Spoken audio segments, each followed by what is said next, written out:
The lion visits his dying benefactor. What happens next is unbelievable. The monitors beeped steadily in room 304 of Mercy General Hospital as Dr. Sarah Mitchell reviewed the chart at the foot of William Harrison's bed. Terminal pancreatic cancer, stage 4, 3 to 4 weeks remaining at best. The 76-year-old retired zoologist had refused further treatment 2 days earlier, opting instead for palliative care and, in his words, a dignified exit on my own terms. What Dr. Mitchell couldn't possibly have anticipated was the phone call she would receive the following morning, or how it would challenge everything she understood about the natural world. "This is highly irregular, Mr. Thompson," Dr. Mitchell said into her office phone, her free hand nervously adjusting her glasses. "In fact, it's completely unprecedented. What you're suggesting simply isn't possible within hospital regulations." "I understand your concerns, Doctor," replied Robert Thompson, director of the Oakdale Wildlife Sanctuary. "But I need you to understand something too. William Harrison isn't just our founder. For 30 years, he hand-raised dozens of orphaned big cats, including Simba. Their connection defies conventional explanation." "Mr. Thompson, you're asking me to allow a full-grown male lion into a hospital room. I sympathize with Mr. Harrison's condition, but—" "Simba is 22 years old," Thompson interrupted. "But that's elderly for a lion. He's been vaccinated, regularly examined, and has never shown aggression toward humans. Since William's hospitalization, he's refused food and spends his days pacing and calling out. The sanctuary veterinarian is concerned for his health." "It's still a wild animal," Dr. Mitchell insisted. "With all due respect, Doctor, William has days left. This is his final request. We've made arrangements with the hospital administration and security. We'll bring Simba through the service entrance at 2 a.m. when the corridors are empty. 4 experienced handlers will be present at all times. We've secured special liability waivers and insurance for this single, brief visit." Dr. Mitchell sighed, glancing at William's latest scans illuminated on her computer screen. "The hospital administrator approved this. Call her yourself. We've been working on the arrangements for 3 days." The following night, Dr. Mitchell found herself standing in William Harrison's dimly lit hospital room, watching as 4 men carefully guided a surprisingly calm male lion through the door. Despite her medical training and years of emergency room experience, nothing had prepared her for this moment. The massive cat moved with deliberate grace, his amber eyes immediately fixing on the frail figure in the hospital bed. William Harrison, who had been drifting in and out of consciousness throughout the day, opened his eyes. A smile transformed his pain-lined face as he weakly raised a hand. "Simba," he whispered. "You came." What happened next astonished everyone present. The lion approached the bed slowly, handlers tensed and ready to intervene. But instead of any aggression, Simba gently placed his massive head against William's outstretched hand, then carefully, with what could only be described as tenderness, climbed partially onto the bed and nestled his head against the elderly man's chest. William's withered hand stroked the lion's mane as tears streamed down his face. "My boy," he murmured, "my beautiful boy." The handlers exchanged bewildered glances. Even they, who had worked with Simba for years, had never witnessed behavior like this. Dr. Mitchell stood transfixed, medical clipboard forgotten in her hands, as she watched the enormous predator behave with the gentleness of a house cat. "William found Simba as a cub," Robert Thompson explained quietly, moving to stand beside her. "Poachers had killed his mother. The cub was malnourished, infected with parasites, and had a badly broken leg. Any other conservationist would have euthanized him, but William hand-fed that cub every 2 hours for weeks, slept beside him on the floor of his cabin, set and reset that leg until it healed properly." Dr. Mitchell nodded, unable to tear her eyes from the scene before her. "How long were they together?" 15 years, day and night, before William's retirement 7 years ago. Even after that, he visited weekly until his diagnosis 3 months ago. For 2 hours, the lion remained with William, sometimes shifting position but always maintaining physical contact. The elderly man drifted in and out of sleep, but each time he woke, his hand would immediately seek out the lion's mane, as if reassuring himself that Simba was still there.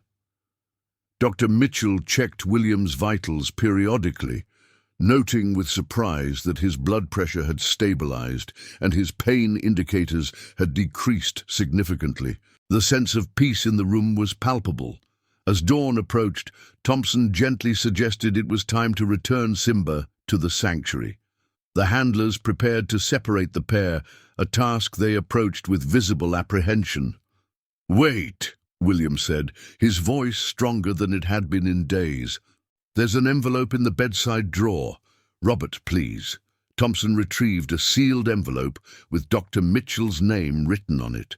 She opened it, finding a notarized legal document inside. "I've made arrangements," William explained, his hand still buried in Simba's mane. "I don't want to die here. I want to go home, to my cabin at the sanctuary. I've signed a release of liability for the hospital. My lawyer has all the paperwork for hospice care to be provided there." Dr. Mitchell scanned the document, then looked at the patient. Medical protocol dictated she should refuse. Moving a terminal patient to an uncontrolled environment went against best practices. But as she watched William's face, more peaceful and alive than she'd seen since his admission, she found her professional objections giving way to a deeper understanding. "I'll need to make some calls," she said finally. "There are protocols, even for compassionate release. But I'll do everything I can." William nodded, gratitude shining in his eyes. "Thank you." He turned his attention back to Simba, whispering something into the lion's ear that made the great cat press even closer to him. Later that morning, as she completed the paperwork for William's transfer to home hospice care, Dr. Mitchell found herself questioning the rigid boundaries between humans and animals that her scientific education had instilled. What she had witnessed in room 304 suggested a depth of connection that transcended conventional understanding, a bond formed through years of companionship, trust, and what could only be described as love. 3 days later, a specially equipped medical transport arrived at the gates of Oakdale Wildlife Sanctuary. The rural facility, nestled on 200 acres of protected woodland 2 hours outside of Minneapolis, had been William Harrison's life's work. What had begun in the 1980s as a small rehabilitation center for injured native wildlife had evolved over 4 decades into one of the most respected big cat sanctuaries in North America. Dr. Mitchell had insisted on accompanying William personally, monitoring his condition throughout the journey. Though hospital administration had initially balked at the unconventional discharge, the ironclad legal documents provided by William's attorney, coupled with the growing media attention as news of the Lions hospital visit leaked, had ultimately smoothed the process. "Almost home, William, Dr. Mitchell said gently as the ambulance followed the winding gravel road toward the sanctuary's main compound. Her patient had been quiet throughout the journey, conserving his strength, but his eyes opened at her words. "Thank you for this," he whispered. "I didn't want my last view to be a hospital ceiling." As the ambulance approached a modest cabin set apart from the main sanctuary buildings, Dr. Mitchell noticed a small gathering of people waiting. Thompson had explained that the sanctuary's small staff, most of whom had worked with William for decades, wanted to welcome him home. What she hadn't expected was the unmistakable sound of lions calling to each other in the distance, a chorus that intensified as the vehicle came to a stop. "They know," William said, a weak smile crossing his face. "Animals always know." The transfer from ambulance to cabin proceeded with careful efficiency. Inside, Dr. Mitchell was surprised to find a space already prepared with hospital-grade equipment, an adjustable bed, oxygen concentrator, IV stands, and monitoring devices seamlessly integrated into the rustic living area. Large windows offered views of the surrounding woods, and tower in the distance, the sanctuary's enclosures. "Hospice delivered everything yesterday," explained Thompson, noticing her surprised expression. "We have a nurse arriving within the hour. She's worked with wildlife rehabilitators before and understands the unique situation." Dr. Mitchell nodded, impressed by the thoroughness of the arrangements. "And Simba. His enclosure connects to the cabin through a specially designed passage William installed years ago. There's a series of safety doors and protocols. When William was actively working with him, Simba would come into a secured portion of the cabin daily. After settling William and ensuring his medication pump was properly functioning, Dr. Mitchell stepped onto the cabin's covered porch with Thompson. In the fading afternoon light, the sanctuary had a peaceful quality, interrupted only by occasional calls from its residents. "What will happen to them all?" she asked. "After William?" Thompson sighed, running a hand through his graying hair. "William established an endowment years ago. The sanctuary will continue. But Simba—" He trailed off, looking toward the largest enclosure visible through the trees. "We're concerned. He's barely eaten since William stopped visiting. Lions are resilient, but when they form strong bonds, they can decline rapidly when those bonds are broken." Inside, the hospice nurse had arrived and was reviewing William's charts. Martha Edwards was in her 60s, with a no-nonsense manner that softened when she addressed her patient. "So I understand there's another caregiver in the picture," she said to William, adjusting his pillows. "When do I get to meet him?" For the first time since leaving the hospital, William chuckled. "Soon," he promised, "after sunset. That's when he's most active." As darkness fell, Dr. Mitchell prepared to return to the city, having confirmed that William was stable and in good hands. Before leaving, she checked his vitals one final time. "Your numbers are better than they've been in weeks," she noted with surprise. "Blood pressure normalized, heart rate steady, oxygen saturation improved. Being home is the best medicine," William replied. Then, with a conspirator's smile, he added, "But I'd appreciate if you could stay just a little longer. There's something I'd like you to witness." An hour later, as stars appeared in the clear Minnesota sky, Thompson entered the cabin and approached William's bed. "Ready?" he asked softly. William nodded, his eyes bright with anticipation. Thompson moved to a control panel mounted on the wall and pressed a series of buttons. "Dr." Mitchell heard mechanical sounds, safety mechanisms disengaging, and then the soft rumble of a large door sliding open somewhere within the cabin structure. For several long moments, nothing happened. Then, padding silently into the room, came Simba. The lion moved with deliberate grace, his massive head swinging gently from side to side as he surveyed the room and its occupants.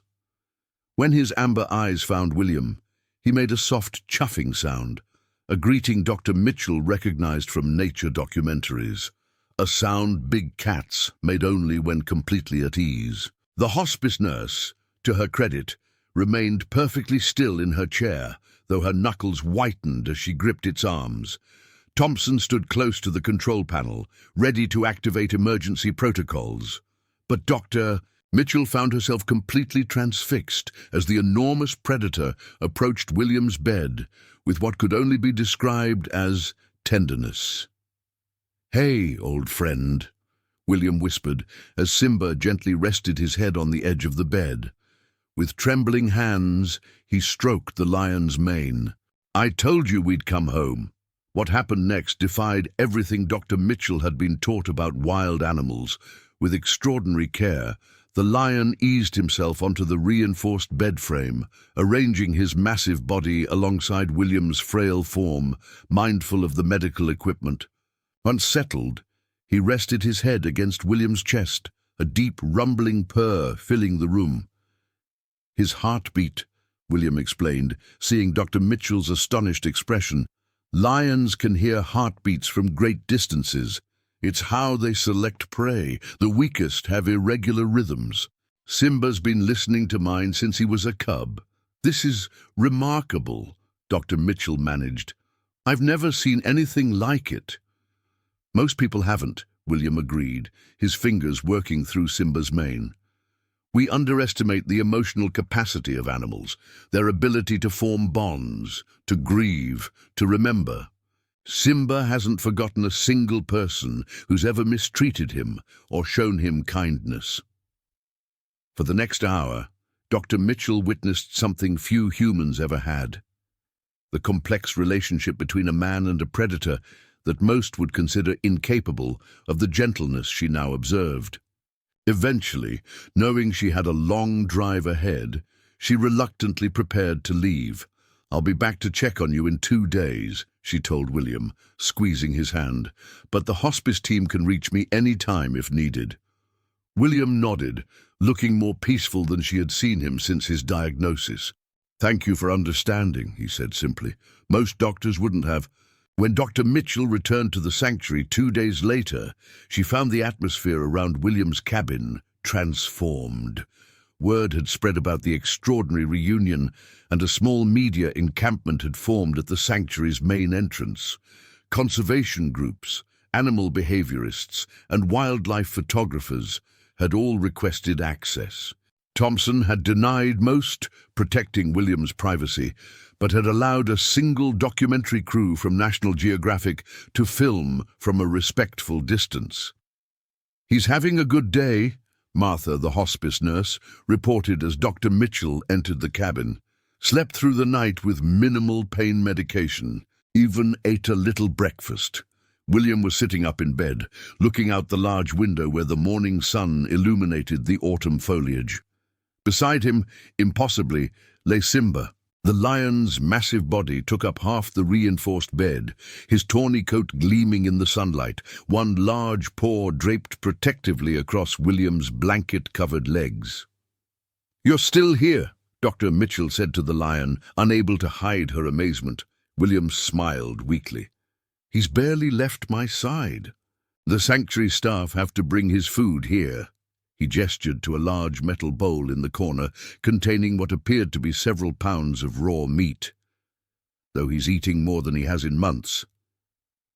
Dr. Mitchell conducted her examination with Simba, watching her every move. The lion's amber eyes tracked her hands as she checked William's pulse, blood pressure, and oxygen levels.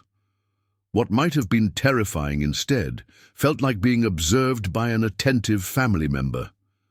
"Your vital signs are remarkably stable," she noted with surprise, "and your pain levels, present but manageable," William replied.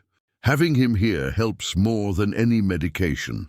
Over the next week, Dr. Mitchell visited daily, documenting William's condition. What she observed defied medical explanation. Though the cancer continued its inevitable course, William's decline was nothing like the rapid deterioration she had expected. He remained alert, engaged, and in significantly less pain than comparable hospice patients. More remarkable still was Simba's behavior. The lion had established a routine, spending most of each day and night with William, occasionally retreating through the special passage to his enclosure for short periods before returning. The sanctuary staff reported that his health had visibly improved, his coat regaining its luster, his appetite returning to normal. "He knows," William told her during her 8th visit. "Animals understand death better than we do. They don't fear it the way humans do." That evening, Thompson shared decades-old video footage of William and Simba. The earliest clips showed a bearded, younger William cradling a tiny lion cub with a splinted leg. Later footage captured their extraordinary journey, the cub growing into an adolescent, then a magnificent adult, with William always by his side. The easy trust between them, built over thousands of hours together, was evident in every frame. Conservation was William's public mission, Thompson explained, but Simba was personal. When poachers killed the mother, William was the one who found her body. The cub was hiding nearby, severely injured. Any veterinarian would have recommended euthanasia. The leg was shattered, infection setting in. But William refused. He said he saw something in those eyes. On the 10th day, Dr. Mitchell arrived to find William noticeably weaker. Martha reported he had refused food and required increased pain management overnight. Simba lay beside him as always, but the lion's behavior had subtly changed. He was more alert, his massive head raised often to study William's face, occasionally making soft vocalizations that sounded almost like inquiries. "I think we're near the end," William whispered when she checked his vital signs. "Maybe tonight, maybe tomorrow." Dr. Mitchell nodded, medical training warring with emotion. "Would you like me to stay?" "Please," he said. "And could you do something else for me?" He gestured weakly toward a worn leather journal on the nearby table. "My observations, 40 years of work with big cats. The last entries are about this, about Simba's behavior during my illness. It may help others understand what I've always known about their emotional capacity." That night, William's condition deteriorated rapidly. His breathing became labored, his periods of consciousness briefer. Through it all, Simba remained vigilant, occasionally licking William's hand with his rough tongue, a gesture that always seemed to momentarily ease the dying man's distress. Shortly after midnight, William opened his eyes with sudden clarity. "Robert," he called softly to Thompson, who had remained at the cabin, "update the contingency plan we discussed. You remember?" Thompson nodded, his expression solemn. "I remember. We're prepared, just as you wanted." William turned to Dr. Mitchell, his voice barely audible. "Simba is 22, elderly for a lion. When I'm gone—" He paused, gathering strength. "The plan is to allow him to live out his days here in this cabin and his connected enclosure, his familiar territory. No attempts to pair him with other lions or move him elsewhere. Promise me you'll help ensure that happens." "I promise," she said, understanding now why he had wanted her to witness this extraordinary bond. A medical professional's testimony would carry weight with whatever authorities might question the arrangement. As dawn approached, William's breathing became more erratic. The monitors showed his heart rate slowing, his oxygen levels dropping despite supplemental oxygen. Dr. Mitchell administered additional morphine for comfort, though William appeared to be in little pain. What happened in those final moments would forever change Dr. Mitchell's understanding of consciousness, connection, and the capacity of animals to comprehend death. As William's breathing grew shallower, Simba rose to a sitting position beside him. The lion's eyes never left William's face as he made a series of soft vocalizations, unlike anything the medical team had heard before, not growls or roars, but gentle, almost musical sounds. William opened his eyes one last time, lifted a trembling hand to Simba's mane, and whispered something that only the lion could hear.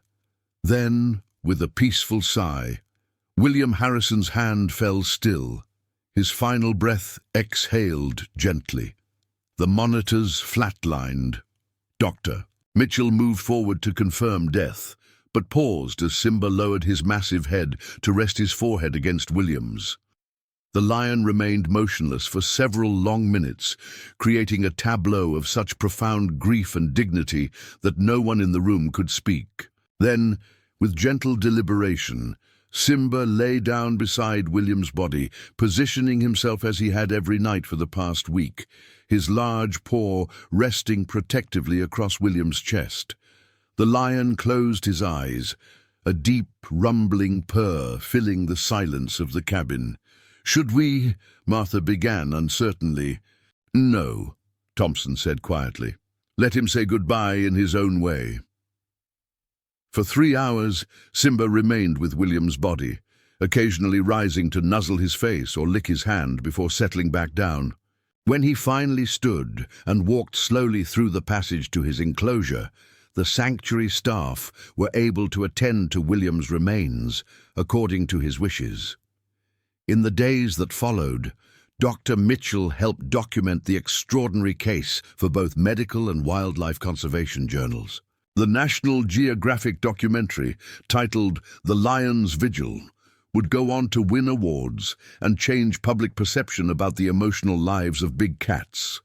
As for Simba, he lived another year in the cabin and attached enclosure, cared for by the sanctuary staff who had known both him and William for decades.